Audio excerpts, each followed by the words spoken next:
Assalamualaikum warahmatullahi wabarakatuh.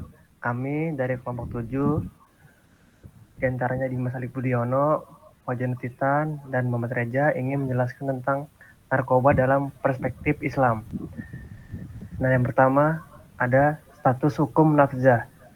Dalam konteks hukum Islam, memang tidak disebutkan secara langsung dalam teks-teks suci Al-Quran maupun hadis. Karena masalah narkotika, psikotropika, dan zat adiktif lainnya tidak terdapat di sekitar pergaulan Nabi Muhammad SAW semasa hidupnya. Sebelum pembahasan kedudukan nafza dalam hukum Islam, terlebih dahulu perlu dikemukakan masalah minuman yang memabukkan sebagai dalam Al-Quran yang disebut dengan kam. Pada permulaan Islam, kam belum disebutkan hukumnya secara tegas, akan tetapi karena mengandung lebih banyak mudarat atau bahaya daripada manfaatnya. Selanjutnya,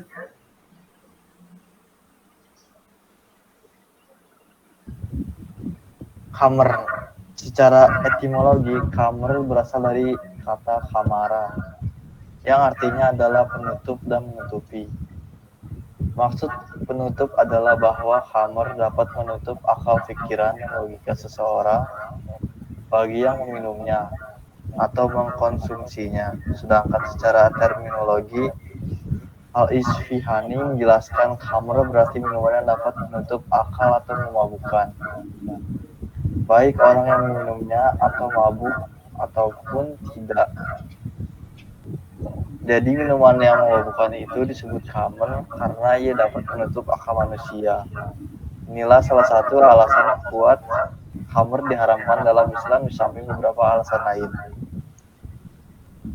Dampak khamr.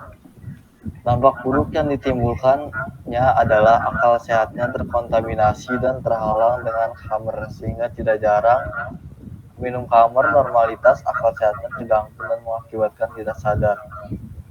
Secara terminologi, sebagaimana dijelaskan oleh Muhammad Sayyid Khamr, adalah khamr menurut pengertian syara dan bahasa Arab adalah sebutan untuk setiap yang menutup akal dan menghilangkannya, khususnya zat yang dijadikan sebagai bahan minuman keras, baik yang terbuat dari anggur maupun yang terbuat dari lainnya. Saitut dalam pandangannya seperti di atas menyamakan antara khamr dalam Al-Quran dengan istilah yang digunakan oleh orang Arab. Dengan begitu dapat disimpulkan bahwa segala sesuatu yang dapat mengganggu berfungsinya akal, apakah dia terbuat dari tanaman atau bahan-bahan lain, disebut dengan khamar. Dalam Islam, narkotika dan obat-obatan terlarang seperti ganja, heroin, dan lainnya disebut dengan istilah mukhadirat. Hukum mengkonsumsi benda-benda ini, apapun bentuknya, telah disepakati keharamannya oleh para ulama. Tak ada satupun ulama yang menyelesaikan keharaman mukhadirat tersebut. Para ulama mengisahkan hukum mukhadirat pada hukum khamar. Mereka berdalil dengan hadis yang dikemukakan Umar bin Khattab. Khamar adalah segala sesuatu yang menutup akal. Jadi, narkotika masuk dalam cakupan definisi khamar seperti yang disebutkan Umar bin Khattab. Imam Abu Daud meriwayatkan dari Ummu Salamah mengatakan, Rasulullah SAW melarang segala sesuatu yang memabukkan dan melemahkan atau menjadi lemah.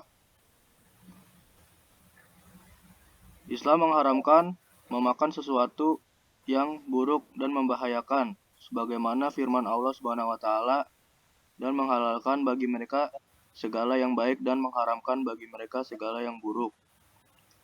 Quran Surat Al-A'raf ayat 7.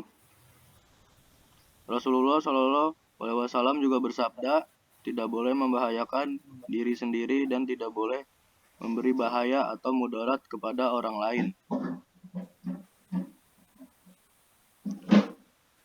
Dalil lainnya, seluruh pemerintahan atau negara memerangi narkotika dan menjatuhkan hukuman yang sangat berat kepada yang mengusahakan dan mengedarkannya.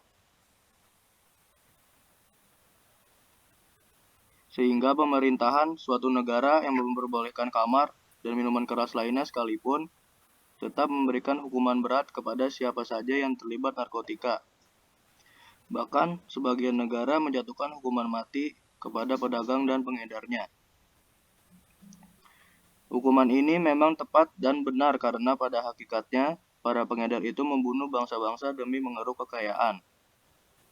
Demikian pula dengan ganja. Barang siapa yang berkeyakinan bahwa ganja haram tetapi ia mengisapnya, ia dijatuhi hukuman dera dengan cemeti sebanyak 80 kali atau 40 kali, dan ini merupakan hukuman yang tepat. Mengisap ganja sedikit akan mendorong si pengisap untuk meraih lebih banyak lagi seperti halnya minuman yang memabukkan dan orang yang sudah terbiasa mengisap ganja akan sangat sulit untuk meninggalkannya. Bahkan lebih sulit daripada meninggalkan kamar. Karena itu, bahaya ganja dari satu segi lebih besar daripada bahaya kamar. Maka para fuqaha bersepakat bahwa pengisap ganja wajib dijatuhi hukuman had atau hukuman yang pasti bentuk dan bilangannya. Sekian dan terima kasih dari kelompok kami. Kurang lebihnya mohon maaf. Assalamualaikum warahmatullahi wabarakatuh. Waalaikumsalam warahmatullahi wabarakatuh.